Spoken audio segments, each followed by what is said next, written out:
उस हरि के नाम को तू अभी तक नहीं भूला है? तुम नाच रहे थे, गा रहे थे, हमारे इस आंगन को खोद खोद के पूरा खराब कर डाला। क्या कर रहे थे तुम? मैं भगवान का पूजा कर रहा था। क्या कहा? तू हमारे इस राजमहल में हमारे ही शत्रुओं का भजन कर रहा था, हैं? क्या नाम है तेरे भगवान का?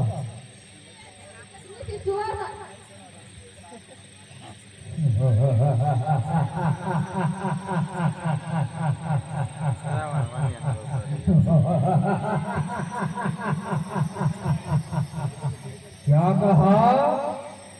वह जगदीश, वह ईश्वर, वह तेरा भगवान है, हैं?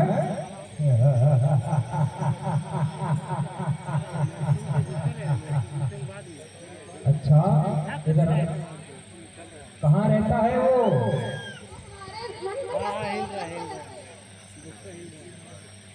वो कण में रहते हैं, हैं? कण में रहते हैं, जहां देखो वही रहते हैं। अरे वायु में, आकाश में, पृथ्वी में, जल में, गगन में, जहां देखो वही तेरे भगवान रहते हैं। क्यों? पर कोई बात नहीं, हमें ऐसे भगवान को अवश्य देखना चाहिए कि वो कैसे चलता है, कैसे खाता है, कैसे पीता है। ऐसे भगवान को हमें अवश्य देखना चाहिए। बेटे, एक बात और, इधर आ।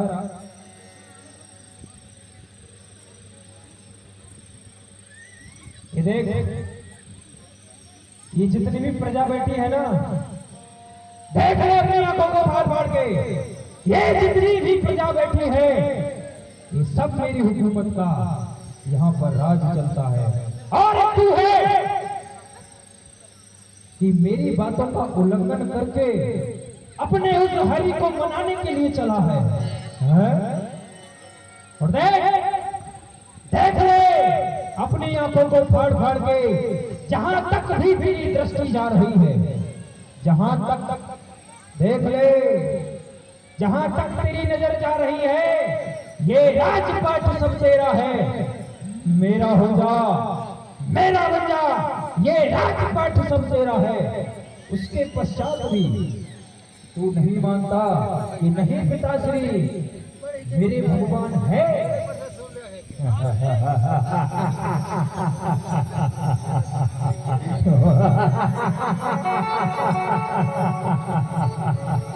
तो मैं ही ब्रह्मा, मैं ही विष्णु, मैं ही शंकर कहलाया हूँ। इन 3 लोक 14 भवनों में सब में मैं समाया हूँ। मेरी आभा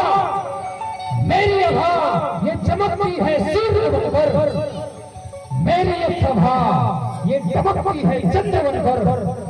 और सुन प्रहलाद, आज तुझे रुला कर नहीं मारा तो हिरण्यकश्यप मेरा नाम नहीं। कह रहा है पिताश्री, तुझ में, मुझ में, इस खड़क खंभ में व्याप्त है जगदीश। क्या मुझ में भी तेरे भगवान है? जी पिताजी। तेरे अंदर भी तेरे भगवान है? जी पिताजी। क्या हमारे इस राज घरानों के खंभों में भी तेरे भगवान है? जी पिताजी। हाँ, है। मूर्ख बालक, मुझे भयभीत करना चाहता है और है। अभी इसी वक्त तेरी नजरों के सामने इस खंभे को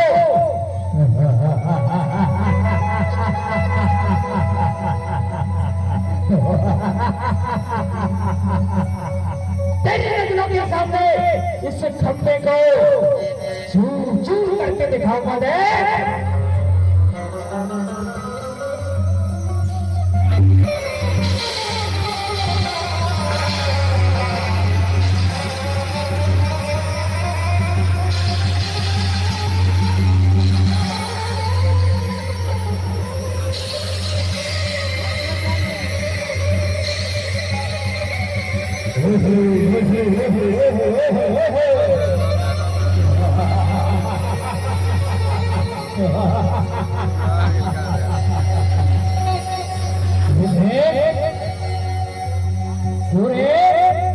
थोड़ी आवाज बढ़ा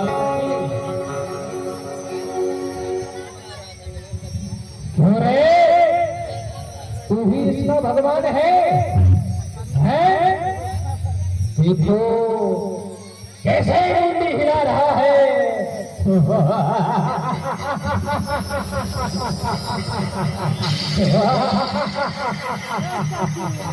युद्ध करने आया है, युद्ध करेगा मुझसे। सुन, तू आया है तो आ, तू आया है तो आ, तेरी हाथ तुझको लाई है। आज घर बैठे गंगा आई है। युद्ध करेगा ना मुझसे? युद्ध कर, आजा।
क्योंकि मुझे ब्रह्मा जी से वरदान प्राप्त हो रहे हैं। अरे बोल, तेरी मौत तेरे सामने है और फिर ही तू कह रहा है कि मुझे नहीं मार सकता। ऐसा क्या बल प्राप्त किया है ब्रह्मा से बता। मैंने वरदान मांग रखे हैं, ना मैं दिन में मरूं और कभी रात में। अरे बोल, देख ये न रात है न दिन है, ये शाम का समय है। और बता।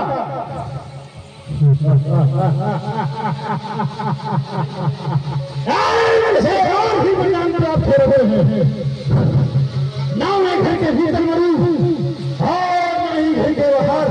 अरे और ये ने ना तू घर के बाहर है ना घर के भीतर है, मैं तुझे चौखट पर लेकर के बैठा हूँ। मुझे और भी वरदान प्राप्त हो रहे हैं। मैं 12 महीने में से किसी भी महीने में न मरूं। अरे और मैं जानता था कि तू यही वरदान मांगेगा कि 12 महीने में किसी महीने में ना मरो। इसीलिए ये 13वां महीना पुरुषोत्तम मास का तेरे लिए बना के रखा था। और बता।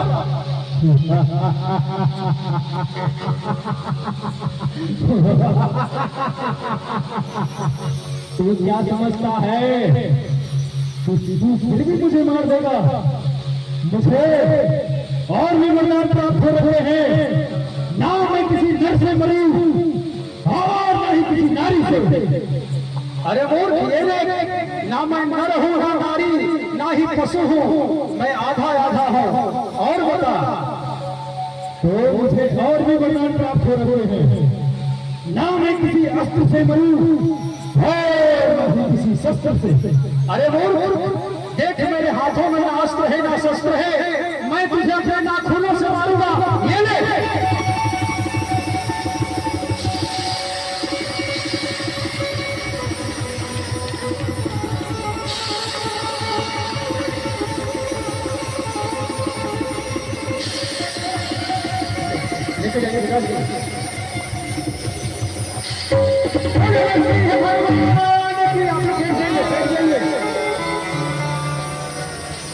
आप लोग बैठ जाइए, खड़े मत रहिए, बैठ जाइए। भोले श्री भगवान की झांझी बाकी है। आगे की कथा आप चाहते हैं कि हम सुनाएं तो बैठ जाइए, कहीं ना कहीं जगह लेकर। जो खड़े हैं अगल बगल हमारे कमेटी के भाई लोगों को बैठा दीजिए, नहीं तो मजबूरन हमें फिर आरती करना पड़ जाएगा। बैठ जाइए सभी लोग। भाई जो खड़े रहेंगे उनको बड़ा पाप लगेगा, इस कथा में बता देता हूँ पहले। पाप के भागीदार होना चाहते हो तो खड़े रहिए। बैठ जाइए सभी लोग। श्री भैया बैठ जाओ ना, क्यों खड़े हैं? बैठ जाइए, बैठ जाइए, बैठ जाइए, बैठाइए सबको, बैठाइए सबको, बैठाइए वहां से, बैठ जाइए। श्रीमन नारायण नारायण नारायण, श्रीमन नारायण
नरसिंह भगवान के मुख से अग्नि की ज्वाला निकल रही है।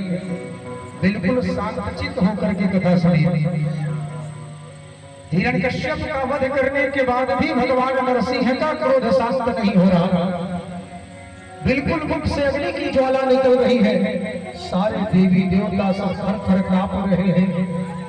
ब्रह्मा जी ने देवताओं से कहा कि यदि भगवान का क्रोध शांत नहीं हुआ तो इनके क्रोध में पूरी सृष्टि जल करके राख हो जाएगी।